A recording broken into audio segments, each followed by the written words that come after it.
Hello students. चलो आज physics के यूनिट 13 न्यूक्लियाई का एक बहुत ही इंपॉर्टेंट टॉपिक समझते हैं, न्यूक्लियर एनर्जी। इस विश्लेषण के बाद आई प्रॉमिस आपको ये कॉन्सेप्ट्स हमेशा के लिए याद हो जाएंगे और एग्जाम में आप फुल कॉन्फिडेंस से इसके क्वेश्चंस सॉल्व कर पाएंगे। तो चलिए शुरुआत एक अजीब से सवाल से करते हैं।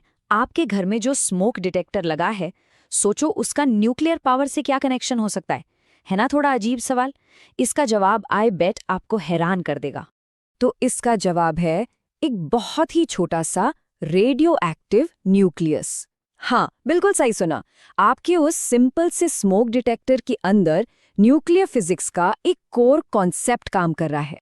तो चलिए सबसे पहले इस मिस्ट्री को ही सॉल्व करते हैं कि आखिर एक न्यूक्लियस के अंदर इतने सारे पॉजिटिव प्रोटॉन्स जो एक दूसरे को नफरत करते हैं, वो एक साथ रहते कैसे हैं? उन्हें तो एक दूसरे से दूर भाग जाना चाहिए, राइट? तो देखो, न्यूक्लियस के अंदर एक तरह की जंग चल रही है। एक तरफ है द पुश, सारे प्रोटॉन्स पॉजिटिव चार्ज, तो कूलॉम फोर्स की वजह से वो एक दूसरे को फुल फोर्स से धक्का दे रहे हैं। लेकिन दूसरी तरफ है द ग्लू। इन सब के बावजूद न्यूक्लियस बिखरता नहीं है, बल्कि बहुत टाइटली बंधा हुआ रहता है। तो आखिर ये कौन सा ग्लू है? तो ये ग्लू है स्ट्रॉन्ग न्यूक्लियर फोर्स। और ये फोर्स नेचर का सबसे पावरफुल फोर्स है। सोचो, इलेक्ट्रिक रिपल्शन से लगभग 100 गुना ज्यादा पावरफुल। लेकिन इसकी एक शर्त है, ये सिर्फ बहुत ही छोटी दूरियों पर काम करता है, बस न्यूक्लियस के अंदर ही अंदर। इसीलिए हम इसे अपनी डेली लाइफ में फील नहीं कर पाते। ओके, अब आते हैं उस पजल पर जो न्यूक्लियर एनर्जी के पूरे कॉन्सेप्ट की चाबी है, द मिसिंग मास पजल।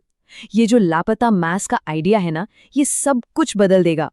चलो पहले एनसीईआरटी की डेफिनेशन देखते हैं। मास डिफेक्ट, जिसे हम डेल्टा एम से लिखते हैं, क्या है? सिंपल भाषा में, जब हम एक न्यूक्लियस के सारे प्रोटॉन्स और न्यूट्रॉन्स को अलग अलग तौलें और उनके मास को जोड़ें, तो वो टोटल मास हमेशा उस पूरे न्यूक्लियस के एक्चुअल मास से थोड़ा ज्यादा होता है। ये फॉर्मूला बस उसी डिफरेंस को दिखा रहा है। मतलब एक न्यूक्लियस हमेशा अपने पार्ट्स के टोटल से हल्का होता है। अजीब है ना? इससे समझने के लिए एक बहुत मस्त एनालॉजी है। इसे मैरिज पैराडॉक्स सोचो। मान लो दो लोग हैं, दोनों 70-70 किलो के। शादी हो गई। अब लॉजिकली उनका टोटल वेट कितना होना चाहिए? 140 किलो, राइट? पर जब तोला तो वो निकले 139.5 केजी। अब आप सोचोगे ये आधा किलो कहाँ गया? तो वो मास उनके बॉन्ड की एनर्जी में कन्वर्ट हो गया। एग्जैक्टली यही चीज न्यूक्लियस के साथ होती है। तो ये जो मिसिंग मास है, ये एक्चुअली गायब नहीं हुआ, ये बदल गया है, कन्वर्ट हो गया है एक बहुत ही पावरफुल चीज में, जिसे हम कहते हैं एनर्जी। और वो भी थोड़ी बहुत नहीं, बहुत ज्यादा एनर्जी। और इसी एनर्जी को हम एक स्पेशल नाम देते हैं, जिसे हम कह सकते हैं न्यूक्लियर सुपर ग्लू, यानी बाइंडिंग एनर्जी। यही है मास डिफेक्ट की पहेली का असली जवाब। तो बाइंडिंग एनर्जी या ईबी एसेंशियली उसी मास डिफेक्ट का एनर्जी फॉर्म है। और इसको कैलकुलेट करने का फॉर्मूला दिया था आइंस्टाइन ने, E = m²। यहाँ हम लिखते हैं EB = delta m × c²। Simple. यही वो असली ग्लू है जो न्यूक्लियस को जोड़ के रखता है। जितनी ज्यादा बाइंडिंग एनर्जी, उतना ही स्टेबल न्यूक्लियस। चलो इसको एक छोटू से एग्जाम्पल से समझते हैं। हीलियम 4 का केस लेते हैं। स्टेप 1, हम 2 प्रोटॉन्स और 2 न्यूट्रॉन्स का मास निकालेंगे अलग अलग। स्टेप 2, फिर उसको हीलियम 4 के एक्चुअल मास से कंपेयर करेंगे। स्टेप 3, जो डिफरेंस आएगा वही है हमारा मास डिफेक्ट, यानी डेल्टा एम। और फाइनल स्टेप, इस डेल्टा एम को हम कन्वर्ट करेंगे बाइंडिंग एनर्जी में, एक स्पेशल नंबर से मल्टीप्लाई करके, 931.5 MeV। और जब हम ये कैलकुलेशन करते हैं तो हीलियम 4 की बाइंडिंग एनर्जी कितनी आती है? 28.3 मेगा इलेक्ट्रॉन वोल्ट्स। अब ये नंबर सुनने में शायद छोटा लगे, लेकिन सोचो, सिर्फ 4 इतने छोटे छोटे पार्टिकल्स के लिए ये बहुत ज्यादा एनर्जी है। तो अब हमें ये तो पता चल गया कि न्यूक्लियस में जबरदस्त एनर्जी कैद है। सवाल ये है कि इस एनर्जी को हम बाहर कैसे निकालें? इसके 2 मेन तरीके हैं, फिजन और फ्यूजन। इस चीज को आसानी से समझने के लिए ये ग्राफ सबसे इंपॉर्टेंट है। ये है binding energy per nucleon curve. इसको आप न्यूक्लियर फिजिक्स का माउंट एवरेस्ट समझ सकते हो। ध्यान से देखो, सबसे ऊपर पीक पर कौन है? आयन 56। इसका मतलब ये सबसे ज्यादा स्टेबल न्यूक्लियस है। अब फिजन और फ्यूजन दोनों का एक ही मकसद है, इस पीक की तरफ आना, यानी स्टेबिलिटी पाना। तो देखो होता क्या है, फिशन में एक भारी न्यूक्लियस जैसे यूरेनियम जो ग्राफ में आगे है, स्टेबिलिटी पाने के लिए टूट जाता है और दो हल्के ज्यादा स्टेबल न्यूक्लियस बनाता है, एनर्जी रिलीज हुई।